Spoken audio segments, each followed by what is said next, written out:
Ô, Malco, aproveitar que você está com a palavra e mudando de assunto, falando um pouco de política, né? O presidente Jair Bolsonaro concedeu uma entrevista ontem ao famoso Flow Podcast, uma audiência estrondosa, beirando aí os 600 mil telespectadores simultaneamente no YouTube, que é uma coisa gigantesca. E aí Bolsonaro falou de vacinas, falou de eleições, respondeu perguntas mais incômodas, como a questão da compra da prótese e também Viagra pelo Exército, minimizou aquela questão do sigilo de 100 anos, falou muito também de tudo que conseguiu fazer no Brasil. Como é que você viu essa entrevista? E enquanto isso também, mais um tema para juntar tudo e você fazer seu comentário, o Tribunal Superior Eleitoral negou o pedido do Ministério da Defesa para ter acesso a dados de eleições passadas. Inclusive, nessa entrevista, Bolsonaro voltou a criticar as urnas eletrônicas.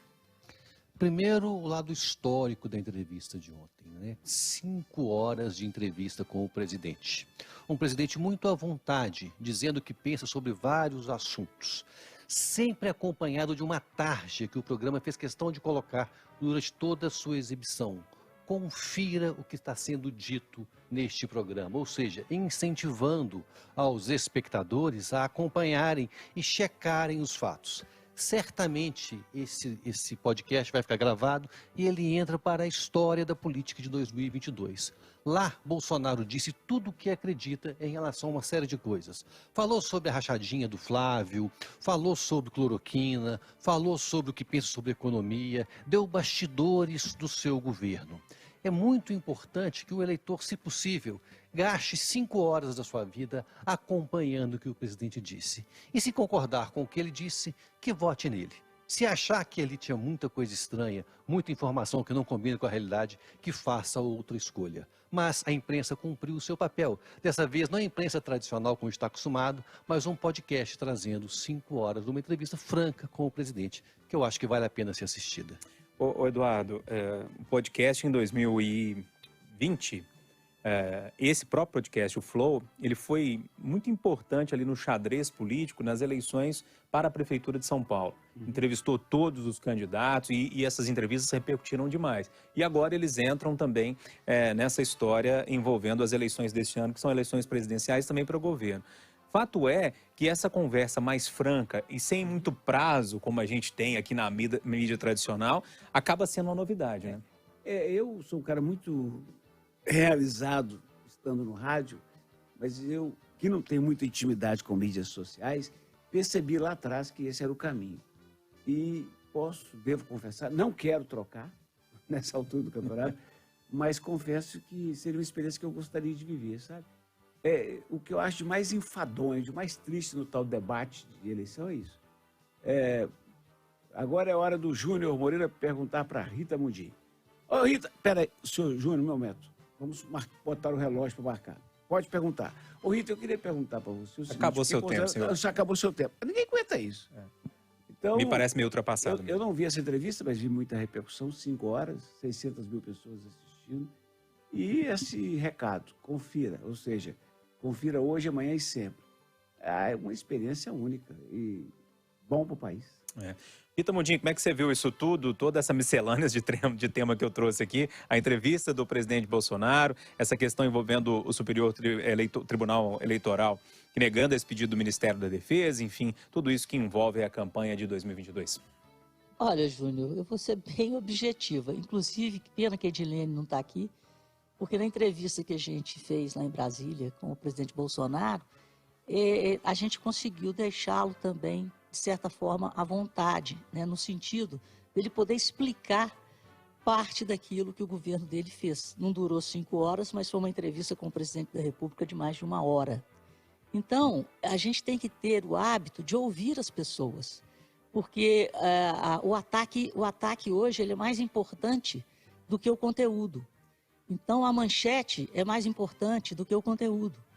Então, vamos ouvir 5 horas, né? Ele não chegou a 4 anos de mandato, assim como a do Lula deveria durar 10 horas, porque foram 13 anos de PT entre ele e Dilma. Então, vamos ouvir, vamos comparar. Eu sempre, eu aconselho a todos, é necessário na vida ter parâmetros. Então, a gente tem que olhar, nós somos mineiros, a gente tem que olhar de onde que a gente veio, onde que a gente está e para onde que a gente quer ir. Em relação ao país, nós temos esses dados recentes. O que era o país, onde ele chegou na maior crise econômica da história, em 2015, onde nós estamos hoje. Então, o que nós queremos para o país?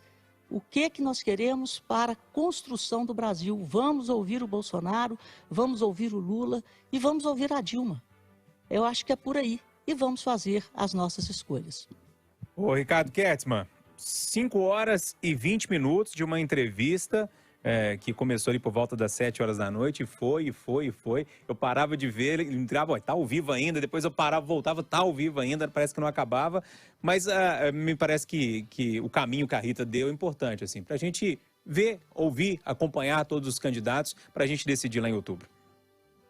Olha, Júnior, eu acho louvável a disposição do presidente da República de sentar 5 horas num podcast e conversar e demonstrar, e falar o que pensa, abrir seu coração.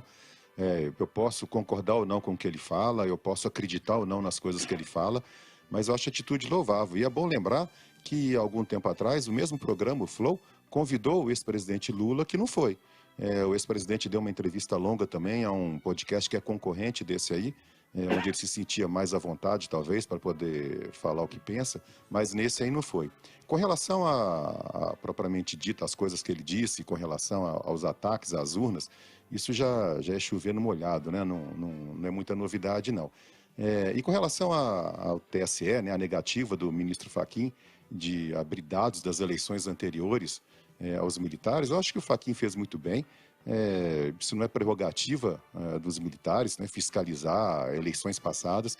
Os militares foram convidados, sim, para fiscalizar as eleições desse ano, mas não revisar pleitos anteriores. Havia um prazo para que eles pedissem, eles ou qualquer um, pedisse averiguação das eleições. Isso terminou em janeiro dos anos seguintes. Uma outra coisa que é importante a gente falar também, que há 25 anos, né, Júnior, as Forças Armadas, elas não se metem nas eleições, elas nunca questionaram o processo eleitoral e só começaram a fazer agora depois dessas acusações, sem provas, infundadas, sem evidências nenhuma. Eu acho que está na hora, né, já passou da hora de parar, eu repito o que eu falei programas atrás, está na hora de a gente parar de avacalhar as coisas boas que a gente criou, e as urnas eletrônicas são boas, são seguras, são referências para o mundo inteiro. Vamos parar de avacalhar o que a gente fez de bom e vamos enaltecer isso aí, por favor, gente.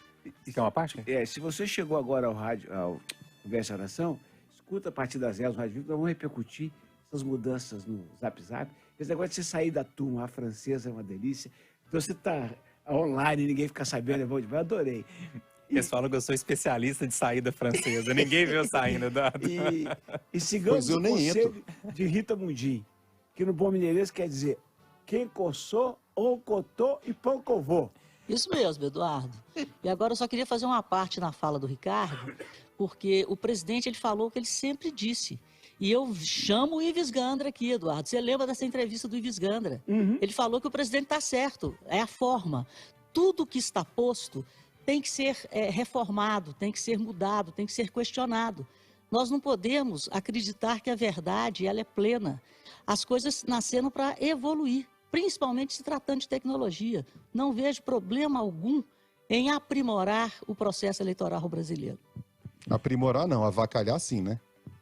Depende do ponto de vista. Cria-se um factoide político em véspera de eleição, chamando o presidente que ele ataca a democracia. Ele é o defensor da democracia, ele é o presidente do Brasil. Eu concordo, ser, né? É um factoide mesmo. É um factoide, exatamente. Exatamente, essa é a questão. Cria-se um fato mesmo, para embaralhar o processo sem precisar. Quem está criando o fato? Quem discorda da devolução das urnas. Gente, é o seguinte, nós não temos 5 horas como o Flow teve, né? Vamos fechar então a conversa de redação, que hoje teve Eduardo Costa, Malco Camargos, Ricardo Kertzmann e Rita Mundim. Agora